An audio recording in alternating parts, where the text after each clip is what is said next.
নিয়ে চিন্তা করতেছো তাদের জন্য বলতেছি অসম্ভব।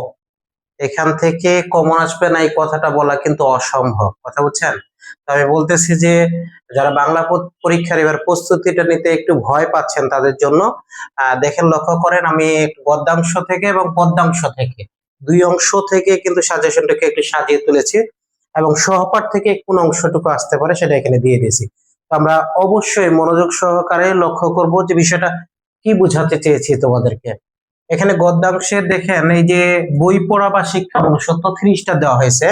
21-এর গল্প মানুষ মোহাম্মদ সাল্লাল্লাহু আলাইহি ওয়াসাল্লাম এটাতেও কিন্তু 30টা দেওয়া হয়েছে। আমাটি ভেপু প্রত্যুপকার এটা তো 30টা দেওয়া হয়েছে, তো মধ্যখানে বা দেওয়া হলো কেন? প্রতিবারে একটা পোস্টের প্যাটার্নে যেই কাজটা করে সেটা এখানে বোঝানো হয়েছে যে ক সেট আসলে এই 3টা গল্প ইনশাআল্লাহ আসবে, আর খ সেট যদি হয় তাহলে এই 3টা অবশ্যই কমন পাবে, এটা একদম নিশ্চিত, মিলিয়ে নিও তোমরা। এরপর দেখো আমরা চলে যাই পদ্যাংশে। একই কথা কপোতাক্ষণত অথবা বসে আসবে, অমর ফারুক অথবা জীবন বিনিময় আসবে, সেই দিন এই মাঠ অথবা তোমাকে পাওয়ার জন্য হে স্বাধীনতা, এটা আসবে ইনশাআল্লাহ। তো অনেকজন বলছে স্যার আমি তো কম পড়ে একটু ভালো রেজাল্ট করতে চাই, তাদের জন্য শুধু প্রথম দুইটা কিন্তু পার্সেন্ট করে দেওয়া হয়েছে। দেখেন প্রথম দুইটা, এই প্রথম দুইটা যদি কেউ মনোযোগ সহকারে পড়ে যায় ইনশাআল্লাহ ভালো রেজাল্ট করতে পারবে। আর যদি কেউ যদি বলে আমি এ প্লাস পেতে চাই, আমাকে ভালো এ প্লাস গোল্ডেন পেতে হবে, তাহলে তাকে কি করতে হবে? অবশ্যই এই 3টা ফলো করতে হবে। সেট ভিত্তিক এটা অথবা এটা ভালো মতো পড়ে নিতে হবে।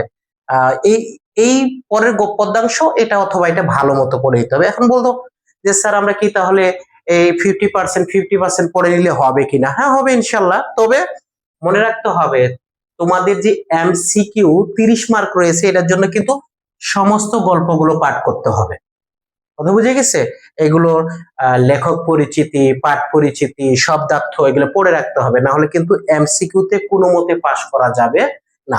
এরপরে সহপাঠের যে কথাটা বলছি, সহপাঠটা অনেক বড়, কিন্তু তুমি পড়ে বা এই যে সহপাঠের মূল বিষয়গুলো দেখো, মীর আলীর চরিত্রটা একটু পড়ে রাখবা, বদিউজ্জামান, দুইটা গ্রামের নাম উল্লেখ করা হয়েছে, একটা হলো নীলগঞ্জ আর একটা হলো কৈবত্য পাড়া। এই দুইটার মধ্যে একটা কিন্তু আসবে, তার মধ্যে আমার মনে হয় নীলগঞ্জটা আসবে।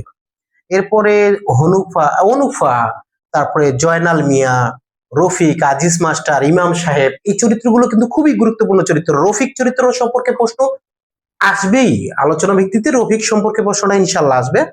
এরপরে 1971 যে পাকিস্তান বাহিনীরা যে নির্যাতনটা চালাইছিল তার মধ্যে কে? এখানে চরিত্র রয়েছে মেজর এজাজ। মিলিয়ে নিও তোমরা, তোমরা মিলিয়ে নিও যেটা আসে কিনা। সবাইকে বললাম যে এইটুকু ফলো করে গেলে কোনো পরীক্ষার্থী বা 26 সালে কোনো পরীক্ষার্থী প্রথম পরীক্ষাটা অন্তত আর ভয়ে যাবে না, তাদের ঠান্ডা মাথায় সুস্থ মস্তিষ্কে তারা এই পরীক্ষা হলে পৌঁছতে পারবে ইনশাআল্লাহ। আপনারা সবাই এটুকু ফলো করবেন। সবাইকে ধন্যবাদ, ভালো থাকবেন।